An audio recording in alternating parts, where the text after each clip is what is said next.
Hello বন্ধুরা, তোমরা সকলে কেমন আছো? আশা করি তোমরা খুব খুব খুব ভালো আছো, আর আমিও ভালো আছি। তো বেশ কয়েকদিন তোমাদের সাথে যোগাযোগ হয়নি, আমি ব্লগ দিতে পারিনি। আসলে নিজের কাজে ব্যস্ত ছিলাম, এই কারণে বেশ কিছুদিন আমি ব্লগ দিতেই পারিনি। তো আজকে একটা ব্লগ নিয়ে চলে এসেছি, ছোট ব্লগ, বেশি না।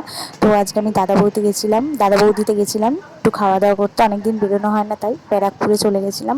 তো গিয়েই প্রথমে আমি আগে ফটো তুলে নিয়েছি। ফাইনালি আমরা ভেতরে ঢুকে গেছিলাম।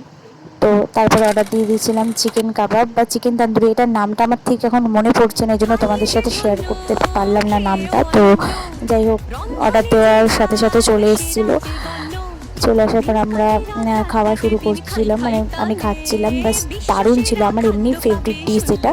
তো যাই হোক, খুব খুব খুব সুন্দর খেতে ছিল, মানে খুব খুব খুব টেস্টি ছিল। তারপরে আমরা যেটা মোস্ট ফেভারিট, আমাদের মাটন বিরিয়ানি দাদা বৌদি। তো তোমরা সকলেই জানো ব্যারাকপুরের দাদা বৌদি খুব ফেমাস, তো সেখানে আমি গেছিলাম। তারপরে মাটন বিরিয়ানির অর্ডার দিয়ে দিয়েছিলাম।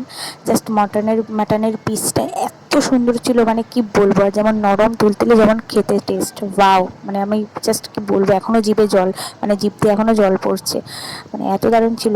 তো আমি তো ঘুরে এলাম। আসলে সেদিনকে খুব বৃষ্টি হচ্ছিল, এই কারণে আমি ব্লগটার মানে বেশি মানে বড় করে করতে পারিনি। তো এইটুকুই ভিডিওটা ছিল। ভালো লাগলে লাইক কমেন্ট শেয়ার করে দিও। আশা করছি তোমরা আমার পাশে থাকবে, আমি আবার কন্টিনিউ ব্লগ দেওয়ার চেষ্টা করব। তো আজকে এইটুকু, বাই। রাধে রাধে।